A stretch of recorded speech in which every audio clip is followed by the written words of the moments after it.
se eliminaron del cristianismo. Lo pondré un tanto diferente. Son fiestas judías, pero no son solo judías, son fiestas bíblicas. Pero Dios dice en Levítico, Él las llama mis fiestas. Así que son fiestas de Dios. ¿Y por qué las fiestas judías, bíblicas y de Dios se eliminaron del cristianismo? Es una pregunta para reflexionar. Y solo hay una persona que se beneficia porque éstas se eliminen. Sí, como lo vas a descubrir claramente, muestran lo que pasará en los tiempos finales, en código misterioso, tal como las primeras fiestas, que son fiestas de Dios, muestran la primera venida de Jesús. Las últimas fiestas muestran el regreso de Jesús. ¿Quién se beneficia por mantener a los creyentes ignorantes?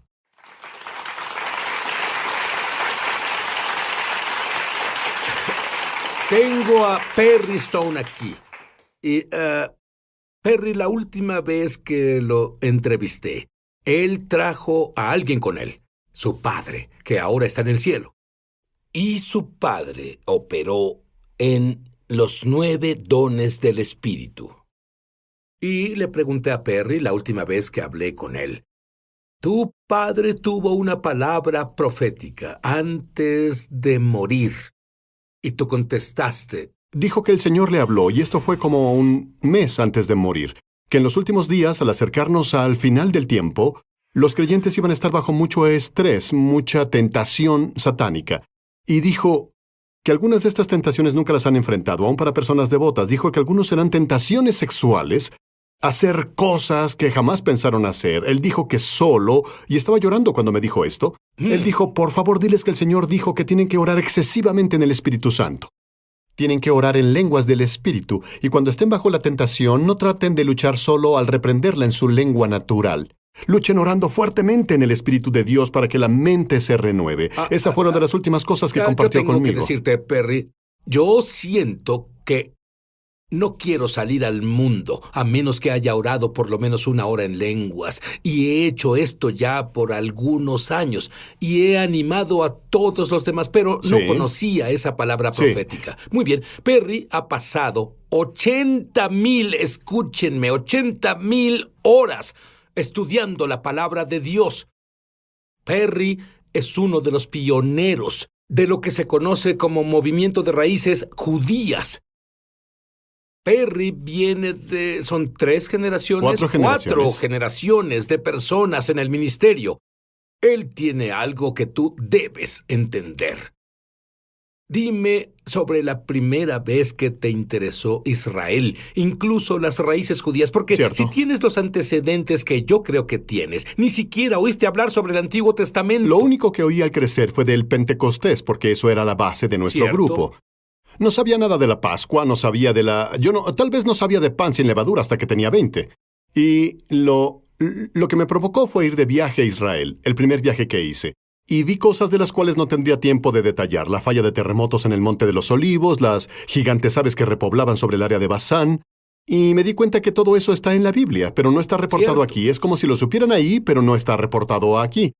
Así que comencé a ir a Israel y cuando iba llevaba un fotógrafo que tomaba imágenes y volvía a los Estados Unidos y las mostraba. Lo llamaba Lo Último desde Israel y comenzaba a mostrar las imágenes junto con el mensaje que el Señor me había dado. Y se volvió la enseñanza más popular de toda la semana. El más grande grupo de personas atendían, llevaban personas no salvadas. Muchas personas vinieron a conocer al Señor porque descubrieron que lo que está en la Biblia está pasando. Número 1 es hacer la palabra de Dios real, hacia Dios real. Y 2 significa que nos acercamos a los últimos días. Fiestas. ¿Dónde cabe eso? ¿Cuándo se abrieron tus ojos a la importancia de las fiestas en la Biblia? Fue cuando yo comencé a predicar cuando tenía 17.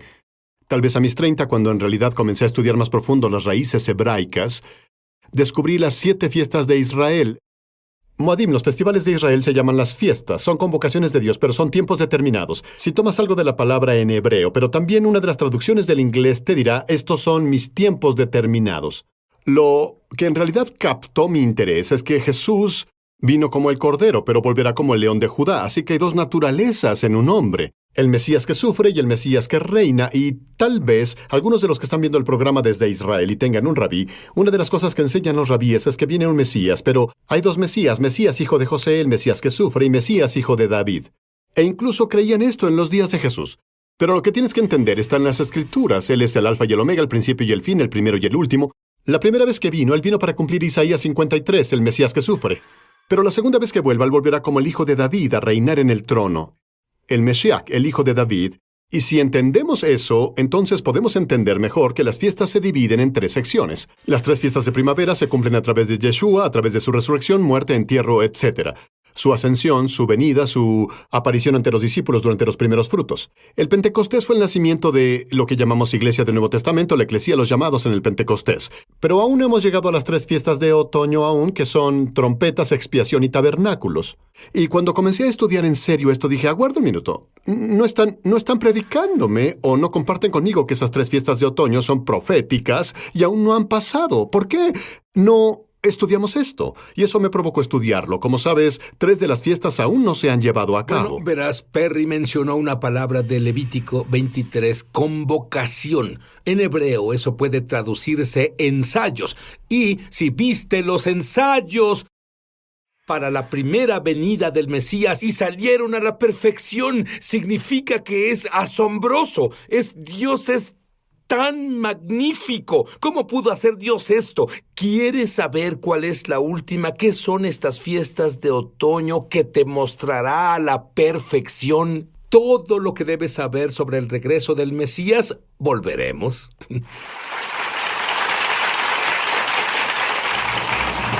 Ya volvemos a Es Sobrenatural. Muchos televidentes han dado testimonio de milagros, señales y maravillas, y también de sanaciones como resultado de ver Es Sobrenatural. Mientras veía un programa reciente, Sid estaba enseñando sobre el bautismo del Espíritu Santo. Seguí cada instrucción que él dio y luego dijo, ahora habla. Y cuando hablé recibí el don de hablar en lenguas. Gracias, Sid, por hacer que sea tan fácil. Ahora estoy orando en el Espíritu por 1 hora al día como dijiste que debíamos hacer. ¿Qué diferencia hace eso? Descubrí que tenía un tumor de 18 centímetros en el ovario y tenía que pasar por cirugía. El doctor me dijo que no podían descartar que tuviera cáncer. Comencé a escuchar tu CD de Ríos de Sanidad todas las mañanas y todas las noches proclamando el poder sanador de Dios. ¿Y quién diría? Cuando me hicieron la cirugía, el doctor dijo que no tenía cáncer. Sabía que estaba sana del todo. Si tú has sido tocado de alguna forma viendo Es Sobrenatural, compártenos tu testimonio en www.esobrenatural.com. Estamos de regreso a su programa Es Sobrenatural. Hola, Sid Roth aquí con Perry Stone. Y Perry, muchos cristianos dicen, no sé sobre estudiar esas fiestas porque mi Biblia dice que ya no estoy bajo la ley. ¿Qué les dirías a ellos? Sí, bueno, hablamos de esto antes, como en el Torah, 5 libros de Moisés. Tienes lo que se llama la ley de Dios, ley ceremonial, de sacrificio y moral. La ley de sacrificio, donde los sacrificios, las ovejas, los toros, los carneros, las palomas, que Cristo cumplió esa ley. Él se volvió el sacrificio final, así que no hay más sacrificios de animales. Y de eso habla el Nuevo Testamento. Y cuando hablamos sobre la ley de Dios, cuando se trata de, digamos, la ley moral, es el carácter de Dios. Es qué quiere Dios que viva su pueblo. Y tienes estas leyes en el Torah, que por cierto también están en el Nuevo Testamento. Puedo mostrarte en el Nuevo Testamento. No matarás, honrarás a tu padre y madre, no cometerás adulterio ni fornicación. Estas escrituras que llamamos los mandamientos están ahí. Pero hay una clave. En el Nuevo Pacto operan en amor. Significa que Dios te dice, si tú amas a tu prójimo como a ti mismo, no robarás, no cometerás adulterio, no codiciarás. Si amas a Dios con todo tu corazón, vas a obedecer estos mandamientos de adorar a Dios, manteniendo el Sabbat para adorarlo y así, sin tomar su nombre en vano. Y el hecho está en el Nuevo Pacto. El único cambio que hay es que operamos desde el amor. Significa que si amas a las personas, si amas a Dios, seguiremos su palabra. Será una cosa automática porque Él cambió nuestro corazón para seguir sus mandamientos y su palabra. Has encontrado maravillosas perlas en el único libro. Óyeme, la única Biblia que la primera iglesia tenía es lo que llamamos el Antiguo Testamento. Y de esa Biblia ellos funcionaban en realidad muy bien. Pero hablamos de las lunas ensangrentadas y esto nos da conocimiento del tiempo de lo que le pasa al planeta Tierra. Bueno, varios años atrás, de hecho fue en los 90, comencé a estudiar el verso, que es muy complicado, en el sentido de cómo lo interpretas. El sol se convertirá en tinieblas y la luna en sangre antes de que venga el gran y terrible día del Señor. ¿Cierto? En los 60, cuando fue el aterrizaje lunar, una mujer de la iglesia de mi papá dijo, esa es la profecía, se cumple, los rusos irán a la luna, los americanos van a ir a la luna, se van a matar entre ellos y será... No sé si has escuchado esa teoría. Pensé, vamos, ¿cómo se matarán entre ellos? Cuando ondeas una espada tienes que ondearla. Serían tan lentos que el otro podría esquivarla. Si tú lanzas una bomba, por favor, solo seguía pensando, esto no tiene sentido. ¿Y qué hice? Lo estudié desde una perspectiva rabínica. Y en la perspectiva rabínica, el eclipse lunar y eclipse solar, un eclipse solar es cuando la luna se ve naranja o se ve sangre, son señales. Por ejemplo, un eclipse lunar, esto es algo que debes entender, no solo lo estamos inventando. Los rabinos en verdad siguieron esto por cientos de años y notaron que durante la duración de ciertos eclipses solares, cosas pasan en el mundo. Por ejemplo, vienen los terremotos, vienen las hambrunas o guerras globales vienen. Los judíos descubrieron que cuando la luna se pone roja, si pasa en un día de fiesta mayor, esta es la clave, no solo es lo que decimos, la luna volviéndose sangre o un eclipse lunar. Cuando pasa en días festivos a través de la historia, algo significativo pasa, algo entre 12 y 48 meses después al pueblo judío. Por ejemplo, tienes una serie de eclipses lunares que han pasado en las fiestas de primavera y en las de otoño, en días festivos específicos, unas 7 veces a través de la historia, y cada vez se relaciona con la ciudad de Jerusalén, se relaciona con la vez que Colón descubrió América, se relaciona a un tiempo profético. En realidad, un tiempo muy importante. Significativo, y quise escribir esto para tener un exacto, para los que están viendo. Los siguientes que vienen, que son en días festivos, serán el primer día de Pascua, abril 15, 2014, el primer día de Tabernáculos, octubre 8, 2014, este es un eclipse lunar completo, luego el primer día de Pascua, abril 4 de 2015, el primer día de Tabernáculos, septiembre 28, 2015, y, de nuevo, desde una perspectiva rabínica, muchos de los judíos que nos ven tienen rabinos que pueden verificar esto, las... lunas de sangre son una mala señal para Israel. Se consideran un presagio de problemas para Israel. Y no podemos ver esto y decir que va a pasar porque nadie lo sabe, yo no puedo hacer eso, pero sabemos que en días festivos, no importa si pasa, verás en enero o febrero, pero cuando cae específicamente en día festivo, algo significa Israel. Y lo triste es que no siempre es bueno. Y es cuando el libro de Joel y el libro de Hechos, Joel 2 y Hechos 2, el sol se convertirá en tinieblas y la luna en sangre antes de que venga el gran y terrible día del Señor. Muchos estudiosos lo interpretan, el gran y terrible día del Señor, hablando de días de tribulación. Estas son lunas de sangre que pasan antes del periodo de tribulación. Y nosotros, claro, no estamos en el periodo de tribulación aún, por supuesto, de acuerdo con lo que veo, porque tú sabes... proféticamente. Bueno, yo veo estas 80,000 horas de investigación, entendimiento de las raíces hebraicas. Verás, no tenía que ser explicado en el Nuevo Pacto, en el Nuevo Testamento y el Antiguo Testamento. Todos entendían estas cosas. Perry, ¿entenderías? Y, bueno, esto es un estudio que hicimos. Me pareció intrigante que, por ejemplo... cuando Satanás fue tras Jesús, normalmente iba tras él con una gran multitud de personas a quienes no les agradaba. En Pascua, en Jerusalén, en el libro de Hechos, por ejemplo, durante Pascua, ¿quién fue decapitado? Santiago fue decapitado y a Pedro lo iban a decapitar después de Pascua. Y cuando tienes un apóstol asesinado antes de Pascua, otro sufrirá un atentado después de la Pascua. Y comencé a darme cuenta de que cuando ves el Nuevo Testamento en el libro de Hechos, hay tal vez de 6 a 8 ejemplos que pueden mostrar que los peores ataques contra Cristo o contra los apóstoles pasaron durante el tiempo de las fiestas. Y creo que hay varias razones para eso. Número 1, Jerusalén fue el sitio de redención. Y te daré una clave que es muy poderosa que el Señor me dio y la escribí en un pedazo de papel, la vi ayer. La razón por la que Satanás quiere Jerusalén es porque quiere apoderarse del sitio de redención. Quiere apoderarse de la tierra donde la redención sucedió y poseerla y reclamarla para él. Y no podrá hacer eso, pero va a hacer un intento. Y si ves estos tiempos cuando atacaba a Cristo durante días festivos, siempre fue alrededor de Jerusalén o en tiempo de fiesta, porque número 1, sería el lugar de la redención. Era el lugar de la redención en el libro de Hechos. Número 2, la multitud más grande estaba ahí, lo que significa que si los fariseos quisieran comenzar un rumor de Cristo, tenían más personas para poder esparcir el rumor, de lo que hubieran tenido durante un día de fiesta.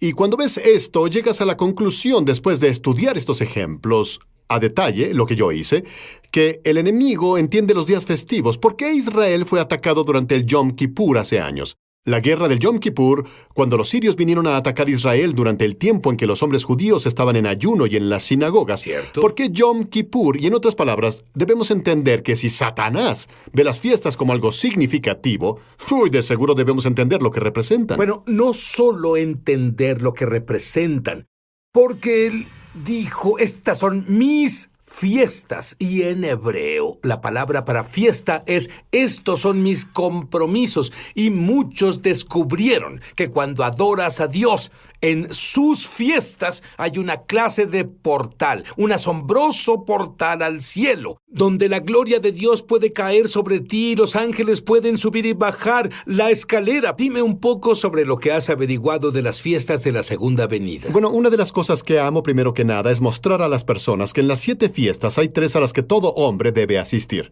Pascua, Pentecostés y Tabernáculos. Ahora ve lo significativo que es. Pascua, el énfasis es la sangre del Cordero. Es tu redención. Nadie puede ser salvado por ti. Tú tienes que presentarte solo ante el Señor para tu salvación. Pentecostés es cuando el Espíritu Santo vino en Hechos capítulo 2, 1, 4, y es el bautizo en el Espíritu Santo. Y cuando eres bautizado en el Espíritu Santo, nadie puede ir de tu parte. Tienes que presentarte tú mismo ante el Señor. El tercero es Tabernáculos, el cual en la primera iglesia fue una imagen de la resurrección de los muertos en Cristo y la resurrección de los muertos y el reino del Mesías. Nadie puede ser resucitado por ti. Tienes que aparecer ante el Señor y ser resucitado tú mismo. Y es interesante que de estos 7, el Señor eligiera número 1, número 4 y número 7. Cada uno representando algo que tienes que hacer personalmente para disfrutar del patrón de la celebración: salvación, bautizo en el Espíritu Santo y el dominio y reinado de Cristo a través del cuerpo resucitado. Y tienes que estar ahí, nadie puede hacerlo por ti, debes aparecer ante el Señor y son tú y Él solos durante esos 3. ¿Qué hay sobre lo que se conoce como el milenio? Dame un poco de información de eso. Bueno, si recuerdas, en el monte de la transfiguración tenías a Cristo, a Moisés y a Elías. Fueron transfigurados ante los discípulos. Pedro estaba emocionado con esto. Esto parece suceder durante la fiesta de tabernáculos porque Pedro dice, construyamos 3 tabernáculos, pero en realidad son 3 enramadas. Y sabemos que tabernáculos es cuando los judíos construyeron una enramada de diferentes hojas y cosas, y ellos vivieron afuera. Y es por lo que Pedro les dijo, construyamos 3 tabernáculos o enramadas. Esa transfiguración es una imagen del reino que vendrá en el futuro. Y en el reino milenario, lo que pasa es esto. ¿Sabes que Tabernáculos es la fiesta en la que los judíos y gentiles se unen? Aún en Israel es una enorme celebración. Celebran juntos, casi como una familia. Y así, este es el patrón. Jesús es crucificado en Pascua, en la tumba el pan sin levadura se ve vivo por sus discípulos en los primeros frutos. Luego la iglesia nace en Pentecostés y seguimos, si puedo decirlo, aún vivimos proféticamente en Pentecostés. Vivimos en la era de la iglesia. Vivimos en la dispensación del Espíritu Santo ahora. Pero nos acercamos a las trompetas. Trompetas es una imagen de la arrebatamiento, la reunión de todos los santos, la resurrección de los muertos en Cristo. Seguido del arrebatamiento viene la tribulación, que es el día de expiación, porque la expiación sigue a las trompetas 10 días después. Y es el momento cuando Israel fue juzgado por el Señor, ya sea que fueron liberados o fueron juzgados, dependiendo de la condición espiritual. Pero después de que termine la tribulación, entramos en el reino milenario en Apocalipsis capítulo 20, y el reino milenario de Cristo es un reino de 1000 años, y eso se describe por la fiesta de los tabernáculos, cuando estamos con Él. Y en realidad los tabernáculos es, como sabes, sí, es la época de la alegría, una época de regocijo, es la última fiesta para presentar la lluvia, orando por la cosecha venidera, orando porque venga la época de lluvias. La fiesta de nuestro gozo. Absolutamente, fue un tiempo alegre. Celebrar un compromiso con Dios, con alegría sobrenatural. Sí. Es más, tú verás, bueno, una de las cosas que encuentro asombrosa es que muchos musulmanes ya tienen sueños y visiones de Dios. Y tú dijiste que estamos en el Pentecostés ahora, que habla sobre sueños y visiones Absolutamente. de Dios. Y yo te otorgo eso. Hemos sido contactados por individuos que han sido musulmanes, que simplemente sintieron hambre de Dios. Sintieron hambre de Dios. Debe haber algo más. Y lo raro es que si eres un musulmán y estás viendo, Dios te visitará, Jesús te visitará en un sueño. Ha pasado a miles y sí, está pasando más y más. Recibimos emails constantemente de persas iraquíes y personas en Egipto, y todo lo que hacen es orar y decir, Señor, si eres real, muéstrame. Y lo asombroso es que te lo digo, que Jesucristo se les aparece. Literalmente se les aparece y les dice quién es. Pero no solo musulmanes, también judíos. Judíos ortodoxos tienen sueños y visiones, pero Perry, puedes imaginar el entrenamiento que un rabí ortodoxo tiene. Luego tiene una revelación de que la vieja revelación de en vez de 2 Mesías, Mesías ven, Mesías 2 apariciones. Y luego volverse un maestro. Bueno, te preguntaré esto. Quiero que medites esto. La persona judía que ha cruzado tu camino no es un accidente. Debes amar a esta persona judía para salvación. Judíos y musulmanes, uno en el Mesías, uno en Yeshua. La oración ahora es, Dios, muéstrame la verdad sobre Jesús. Yo quiero experimentar tu presencia. Ora eso. Porque el día que lo busques con todo el corazón, en ese día te prometo, será encontrado. Amén. Ahora mismo, ni siquiera esperes a que salgamos del aire. Ahora mismo, muéstrame la verdad. Si sabes que Dios te dio todo, si tienes todo y no conoces a Dios, no tienes nada. Amén.